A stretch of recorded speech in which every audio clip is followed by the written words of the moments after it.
통일부 장관 후보자 이 김영호 성신여대 교수가 내정됐습니다. 국회 인사청문회를 거쳐야 하는데 야권에선 바로 반발이 나왔습니다.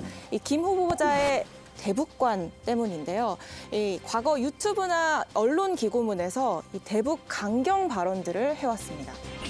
북한이 안고 있는 이런 문제의 해결책이라고 하는 것은 김정은이가 정권에서 쫓겨나는 그 길밖에 없다고.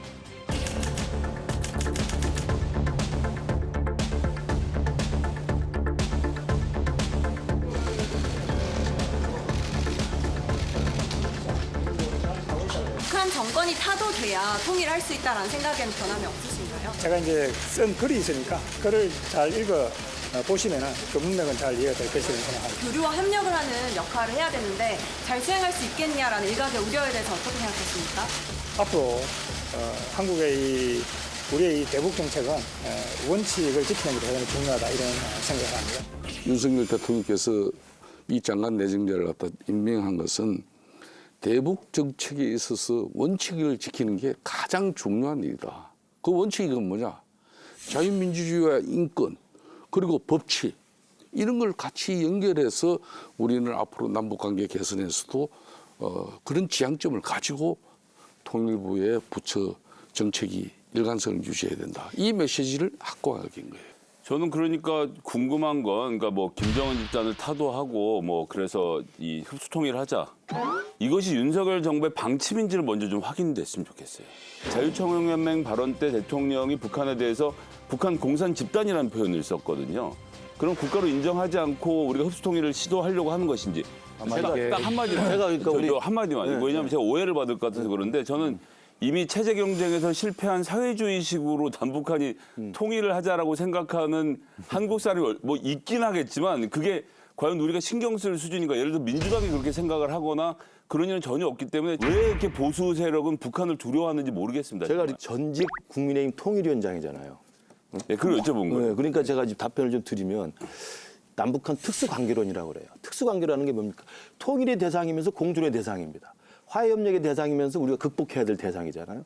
그런 이중성이 있기 때문에 항상 그런 논란이 생기는 겁니다. 그래서 민주당은 전통적으로 화해협력을 중요시했던 것이고 우리 국민의힘 보수정당은 우리의 자유민주주의의 통일을 목표로 생각했던 거예요. 이게 저는 상충되지 않는다고 생각합니다. 근데 야당에선 그래서 지적이 나오잖아요. 그렇죠. 그러니까 대화와 교류를 담당하고 있는 통일부 장관직에 적합하냐. 그러니까 민주당 거는 무조건 반미, 반일 정서를 이걸 기본 베이스로 깔고 그냥 우리를 상대하니까 뭐든지 사사건건 부딪혀요. 근데 김대중 대통령 때, 노무현 대통령 때, 그때 당시 이 보수 정당인 우리는 절대 그렇게 태클을 쉽게 걸지 않았어요. 저 방식도 우리 보수 진영에서 많이 배울 거는 배우고 그렇게 했는데 윤석열 대통령 딴 거 없어. 그냥 자유민주 체제를 갖다 수호하는 그 근본, 그 기반 속에서 남북관계 개선하는 그런 부처 장관 하나 임명한 거 가지고 난리가 난 거죠. 그러니까 그렇다면 왜 이런 강경한 입장을 개진했던 교수를 통일부 장관에 내정했느냐? 그게 바로 정권 교체의 의미입니다. 문재인 정부 정권 5년 잡았으니까 북미 정상회담 하고 남북 정상회담 하고 군사 분야 합의서하고 9.19 공동선언 해서 다 무장해제하고 했잖아요. 왜 정권이 교체됐습니까? 우리도 보수 정권으로 교체가 됐잖아요. 교체됐으니까 이제는 통일부에 대해서 야 화해협력이 중요하긴 하지만 우리의 최종의 목표의 통일은 자유민주주의 체제로의 근본적인 변화를 전제한 통일이라는 것을 국민들 앞에 명확히 하겠다는 거예요. 그러니까 저는 김영호 교수에 대해서 옛날에 쓴 그 논문이나 그 기고문 중에 뭐 타도, 파괴. 그렇게 하면 간결하게 통일 무력부로 이름을 바꿔. 아니죠. 그렇지 않죠. 저는 이 단어는 적절한 건 아니라고 생각합니다. 김영호 교수가 통일부 장관이 임명된 이유는 그 단어를 안 쓸 거라고 생각하고 제가 며칠 전에 확인해 봤을 때도 안 쓸 거라고 제가 말 들었습니다. 통화하셨어요? 예. 지금 우리나라 공식적 통일 방안이 무엇입니까? 대한민국 헌법 제4조에 나와 있고 통일부 그 홈페이지에 가면 민족 공동체 통일 방안이라고 하는 것이 기록이 되어 있는데 이게 김영삼 정부인 94년에 기록이 된 거예요. 바로 이러한 통일 방안을 계승하고 이어가야 할 그런 의무가 있는 자리예요. 그래서 결론적으로 저는 말씀드리면 좋습니다. 김영호 후보자가 과거에 어떤 발언한 거 저는 여기서 거론하지 않겠어요. 다만 청문회 자리에 나와서 야당이 질문했을 때 어떻게 답변하는가에 따라서 이 통일부 장관의 적격 여부가 결정된다. 그렇게 저는 보겠습니다. 청문회 때 야당에서 그걸 아마 좀 계속 질문해 주길 바라고요. 아마 예. 김영호 지명자가 그 부분에 대해서 합리적인 대답을 할 거라고 생각합니다. 청문회 답변을 지켜보도록 하고요. 야권에서 강하게 반발하는 인사가 또 있습니다. 공무원 인재개발원장에 임명된 김채환 전 사이버대 교수. 군통수권자가 군인을 생체 실험의 대상으로 사용하라는 지시를 내린 셈인 것입니다. 그 이유를 알고 보니 K방역의 홍보를 위해서였다는 것입니다. 군인들의 목숨을 담보로 말입니다. 분신을 유도했을지도 몰랐던 운동권 세력들의 설득, 이것이 노무현 전 대통령에게도 그대로 적용됐던 것이 아닐까 하는 의문입니다. 군인을 생체 실험의 대상으로 사용하라는 지시를 이렇게까지 이 정부에는 장차관 할 사람이 없으니까 이런 황당무계한 가짜뉴스를 퍼뜨리는 사람의 유튜브를 들으니 대통령이 전임 정부와 야당을 반국가 세력으로 매도하는 것 아닙니까? 윤석열 대통령은 제발 극우 유튜브 시청을 끊고 극우 인사를 멀리하시기 바랍니다. 앞으로 이제 공인이 된 입장에서 발언에 당연히 신중을 더 기해야 하겠지만 과거 사연일 때 자유로운 정치적 발언을 했다는 것만으로 공직에 결격 사유가 있다고 보기에는 좀 동의하기 어려운 측면이 있습니다. 대통령님과 대통령실이 유튜브를 끊고 MBN 이런 걸 좀 시청하셨으면 좋겠어요. 전 정말 간절하고 작은 바람입니다. 제가 이렇게 말씀드리는 게 좀 지나치다라고 생각하실 수도 있는데 윤석열 대통령의 가장 먼저 영입했던 사람이 누굽니까? 장해찬 씨. 이분 유튜브를 통해서 영입이 된 거거든요. 그래서 처음에 두 분이 같이 다니면서 유튜브 찍으셨던 거 기억이 나실 거고요. 그리고 또 김영호 통일부 장관도 워낙 헤비 유튜버시죠. 하루에 영상을 1개 반씩 올리실 정도로. 거기에다 이제 인재개발원장 김채환 씨까지. 이분도 유튜브를 하시는 분들이잖아요. 대통령의 인사 원칙이라는 것은 검찰청에서 내가 같이 일해본 사람 아니면 내가 유튜브에서 많이 본 사람. 이라는 어떤 저 같은 사람들의 비판에 대해서 대응하기 마땅치 않으실 것 같아요. 이분 이제 영문학을 전공하신 교수예요.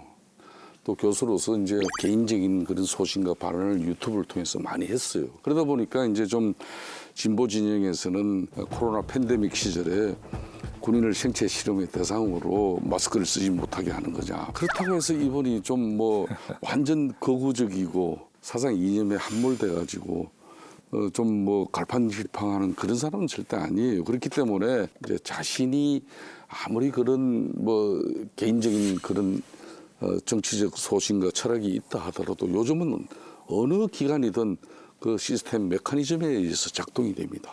그러니까 그 인재개발원에도 그 많은 프로그램에 의해서 작동이 되지. 김찬호 원장 한 사람 같다고 해서 그 공무원들을 교육하는 그런 교육 프로그램이나 메커니즘이 이렇게 하루아침에 막 엉망이 되고 이 꼬여버리고 이런 거 없어요. 그러니까 다만 이런 성향의 사람들이 공무원을 그 인재개발원의 원장으로서 적격이냐 이런 이제 문제에 대해서 지적은 많이 변화된 모습을 보여주면 되는 거죠. 문재인 대통령이 군을 생체 실험화했다라는 이 발언을 하도 유치해서 제가 답변을 하지 않겠고요. 오늘 화가 많이 나셨어요.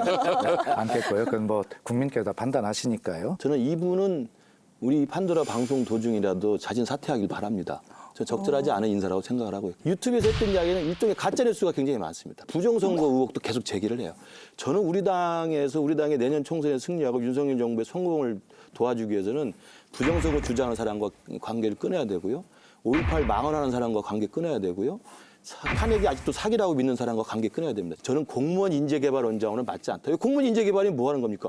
고위 공무원들 데려다가 재교육시키는 데입니다. 그분들한테 부정선거 이야기하고 생체실험 이야기하고 긴급명령 이야기하면 되겠습니까? 저는 뭐 대통령이 보신 한이 있더라도 드릴 말씀 드려야 되겠습니다. 이분은 제가 볼 때 자진 사퇴해야 될 부적절한 인사라고 봅니다. 전 대통령이 프리패스를 주신 게 큰 문제라고 생각하는데 이 문제의 사달이 언제 났냐면요. 김문수 우리 경선호위 위원장이 다른 데도 아니고 국회에 나오셔서 문재인이 김일성주의자다. 그다음에 윤건영 의원에게 주사파다라고 공개적으로 발언을 했거든요. 지금 현재 윤석열 대통령의 세계관 안에서는 뭐 이런 정도 발언하는 건 문제가 안 되는 겁니다. 왜냐하면 대통령 본인도 지금 뭐 종전선언만 얘기도 반국가 세력이라고 하는 판이니 이런 정도 발언하는 사람들은 다 문제가 없다라고 생각해서 인사검증을 통과하고 대통령이 결재를 하고 있는 상황이잖아요. 그러니까 국민의 절반이 반국가 세력이라고 생각하시는 그런 인식은 그런 공포에서 좀 벗어나서 모두가 자유민주주의 국가의 시민답게 걸맞게 살아가고 있다는 거예요. 특히 민주당이 최소한 그 정도 양식이 있다는 것을 이제 대통령이 받아들이실 때가 됐습니다.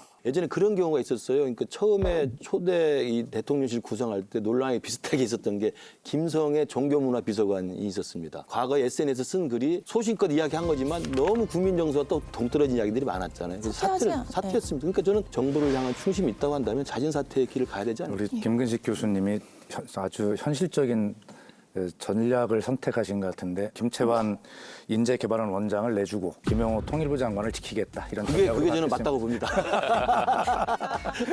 정확히 보셨네.